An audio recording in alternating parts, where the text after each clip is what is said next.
بسم اللہ الرحمن الرحیم۔ السلام علیکم ورحمۃ اللہ وبرکاتہ۔ محترم سامعین و ناظرین، ہر آدمی کی خواہش ہوتی ہے کہ اللہ رب العزت اس کو تکالیف اور مصیبتوں سے بچائے۔ آج کے اس دور کے اندر جادو عام ہے، تو ہر آدمی اسی پریشانی کے اندر مبتلا ہے کہ مجھے کوئی ایسا عمل مل جائے تاکہ میں جادو کے اثرات سے محفوظ ہو جاؤں، ہمارے گھر والوں پہ اور مجھ پہ جادو کے اثرات نہ ہو۔ تو آج ہم آپ کو اس ویڈیو کے اندر ایک عمل بتائیں گے۔ عمل بہت مختصر ہے، لیکن جو آدمی پابندی کے ساتھ اس عمل کو کرے گا تو انشاءاللہ اس آدمی پہ کسی قسم کا جادو اثر نہیں کرے گا۔ اور یہ عمل نبی اکرم صلی اللہ علیہ وسلم کے صحابی حضرت عبداللہ بن سلام رضی اللہ تعالیٰ عنہ سے منقول ہے۔ یہ یہود کے بہت بڑے عالم تھے۔ جب مسلمان ہوئے تو یہود نے جادوگروں سے رابطہ کیا، اور یہود کی خواہش یہ تھی کہ ہم ان پہ ایسا جادو کریں تاکہ ان کا چہرہ تبدیل ہو جائے۔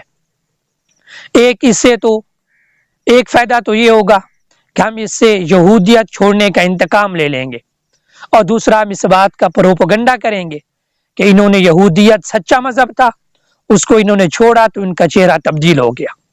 لیکن عبداللہ بن سلام رضی اللہ تعالیٰ عنہ فرماتے ہیں کہ میں نماز کے بعد اس دعا کا اہتمام کرتا تو اس کی برکت سے مجھ پہ وہ جادو کا اثر نہ ہو سکا۔ تو عبداللہ بن سلام رضی اللہ تعالیٰ عنہ فرماتے ہیں کہ اگر میں نے یہ عمل اختیار نہ کیا ہوتا تو مجھے یقین ہے کہ یہودیوں کا جادو مجھ پہ چل جاتا اور میرا چہرہ تبدیل ہو جاتا۔ وہ دعا یہ ہے کہ آدمی اس دعا کو ہر نماز کے بعد 3 بار یا 7 بار ہر نماز کے بعد پابندی کے ساتھ پڑھے۔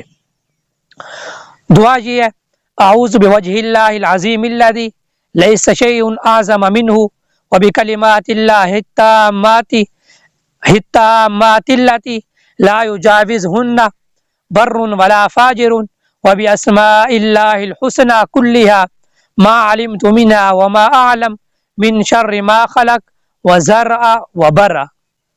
تو آدمی کو چاہیے کہ یہ دعا ہر نماز کے بعد 3 بار یا 7 بار پڑھے، تو انشاءاللہ اس دعا کی برکت سے کسی قسم کا جادو بھی اس پہ اثر نہیں کرے گا۔